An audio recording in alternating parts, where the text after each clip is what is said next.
Hello and welcome. We have ourselves a game here against Mr. Bada from Spain, Javier Roman. Good luck to Spain in the upcoming finals of the Euro Cup, but today it's going to be no holds barred, full out aggression. All right? You believe that, don't you? No? Okay. Well, now you see it. Now you see it. I was just playing. I was just playing. Well, we're going to go full out aggression here. G4 and H4 and G5. It's a good move. I think he understands these structures somewhat, but there is a subtle difference in that I haven't played Queen C2 yet. So what does that mean? I'm not really sure. But I think we're gonna dive the knight in. And maybe we will just lock him in there.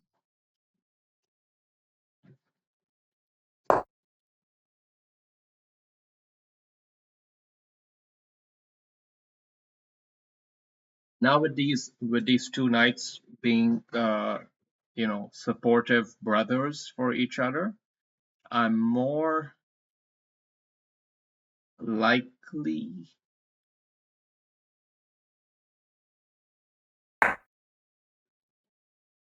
Uh,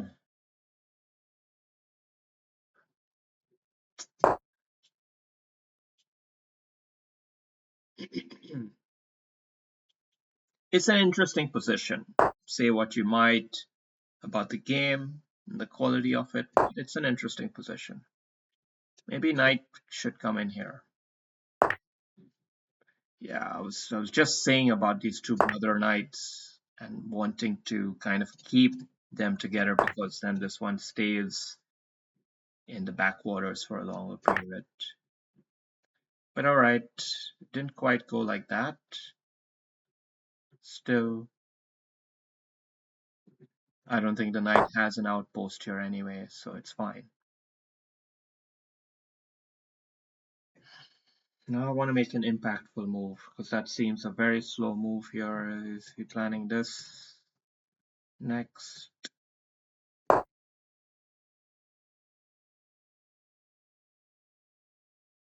Maybe I could have gone with the queen because I anyway wanted to move the queen there. I'm going to preserve the bishop there. This knight could be a good, decent outpost on the c4 square actually, kind of. But not too worried about him. I'm more worried about this rook, how to really get him popping.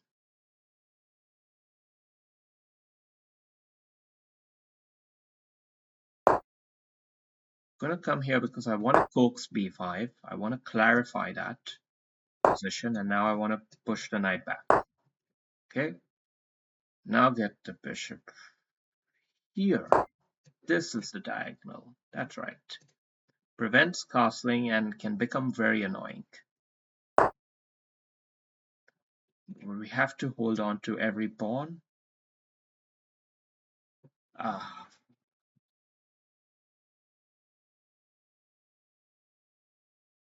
I blundered, kind of, because I've got 2 pawns which are loose.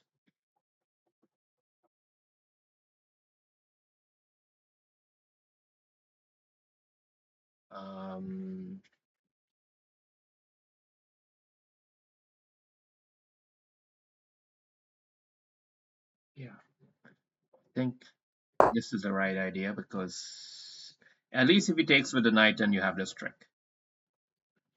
At least. He doesn't take with the knight, he takes with the queen. It's still okay.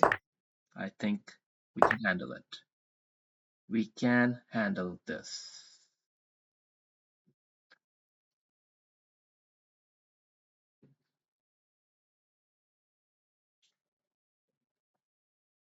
But now I definitely need a good plan here. One part of it needs to involve this pawn push. So we're gonna just clear the room for that. It's played already. Oh shit. Badly played, badly played. So we're 2 pawns down now. And position's not going well, so what do we do?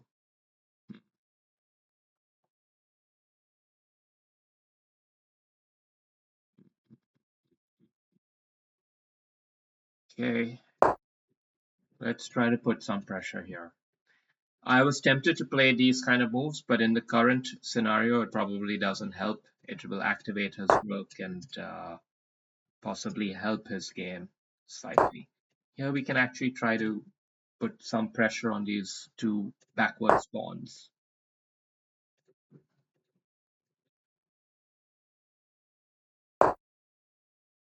This pawn move is coming up, but when and how?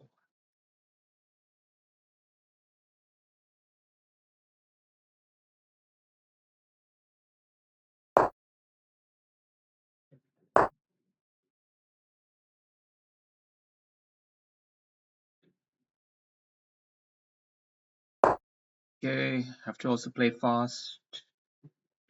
I'm tempted to play this move up, but I don't want to block out the bishop's scope here just yet. I'm not sure what I want to do with it. This knight has enough options. So now maybe I'm a bit more sure.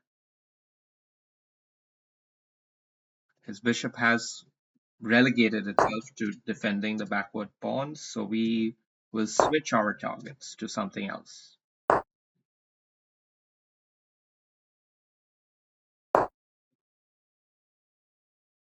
Got good indirect pressure here. We'll maintain some stalling, choking mechanisms. Oh, that sounds...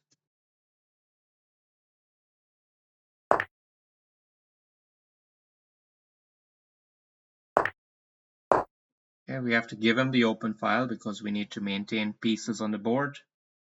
We have to keep these 2 pawns solid here so that they blunt the knight. And then we got to create some play options on this side.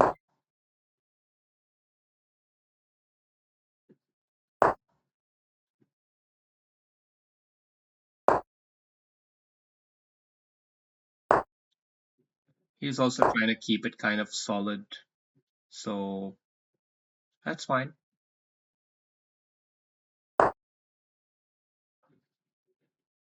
We'll take the open file if it's given to us.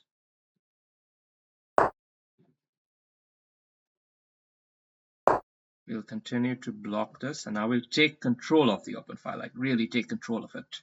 That will give us something, some chance here. We got chances, we got pressure. Crack him open. And cracked. Crack him open and cracked. Just a little bit of pressure, you see. Wasn't a great game positionally for the opening and early middle game. Like here, of course, it's not easy to play these kind of positions where you have f4 and g4. You can always make some kind of error, especially in a blitz game.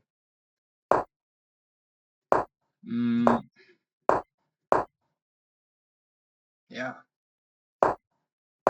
So all in all, Black's position was pretty good here. And now he was planning this double fork. I should have already played bishop here, but I chose this line, and well, it's not too bad, apparently. It's not too bad. So even though he's gained this pawn advantage, White is still very much in the game because of this positional trump. So there is some form of compensation, but this was just a rank blunder. Oftentimes, when you think you're losing, you can make a bad move. And I think that's the case here. But even still, White has enough counterplay, enough resources to keep the fight alive. And that's all that you really need. All you need is a reason to keep the fight alive and maintain the intensity and be flexible to change your plans and then evolve the strategy as the game unwinds. We saw here around here that our opponents started to play very defensive moves, actually. Very much moves that communicated like, I got this. I just have to not lose the game. I just got to try to not lose the game. But in the process, he actually started to lose the game because even though he's 2 pawns up here, the computer is still giving White a small advantage because, well, the open file is a serious material advantage. It's serious. And the pressure was starting to build here. Lots of pressure starting to build more pressure. Okay, I could have even done this here probably. But now it just cracked. So, yeah, interesting game.